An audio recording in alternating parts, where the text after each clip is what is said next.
Hi, நான் உங்கள் RV kitchen. இன்றைக்கி ஆர்வி கிச்சனில் ஒரு காராமணி சுண்டல் ரெசிபி தாங்க பார்க்க போகிறோம்.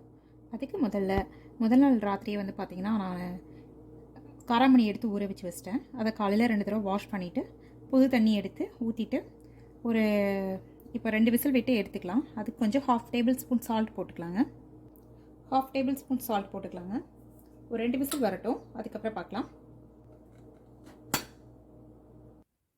காராமணி நல்லா குக் ஆயிடுச்சுங்க. காராமணி சுண்டலுக்கு தாளிச்சிக்கலாம். அதுக்கு முதல்ல ஒரு கடாய் வச்சுக்கலாம். அதுக்கு ஒரு 2 டேபிள் ஸ்பூன் ஆயில் போட்டுக்கலாங்க. காராமணி ஆயில் நல்லா சூடாயிடுச்சுங்க. ஸ்டவ்வை சிம் பண்ணிக்கலாம். ஒரு 1/2 டேபிள் ஸ்பூன் கடுகு போட்டுக்கலாம். கூடவே கொஞ்சம் உளுந்து போட்டுக்கலாம். ஒரு 1/4 டீஸ்பூன் சீரகம் போட்டுக்கலாம். 2 காஞ்ச மிளகாய் கிள்ளி போட்டுக்கலாங்க.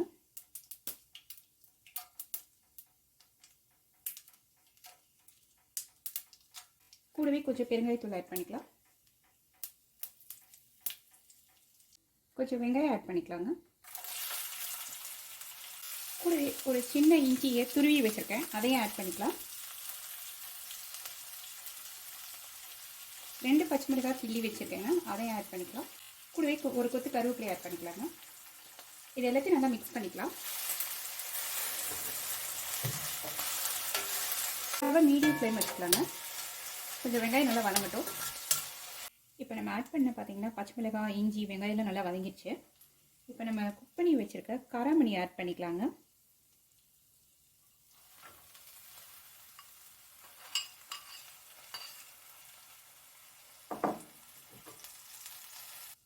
கூடவே ஒரு 1/4 டேபிள் ஸ்பூன் சால்ட் ஆட் பண்ணிக்கலாங்க. நல்லா மிக்ஸ் பண்ணிக்கலாம்.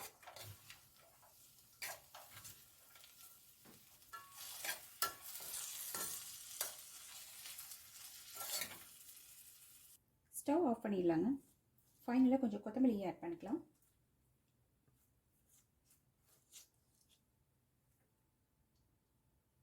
மிக்ஸ் பண்ணிக்கலாங்க.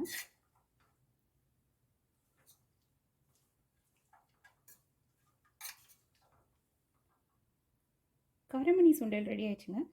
இதே மாதிரி நீங்களும் ட்ரை பண்ணி பாருங்கள். ட்ரை பண்ணி பார்த்துட்டு எப்படி வந்ததுன்னு கமெண்ட் பண்ணுங்கள். லைக் பண்ணுங்கள், ஷேர் பண்ணுங்கள், சப்ஸ்கிரைப் பண்ணுங்கள். தேங்க்யூ. பாய்.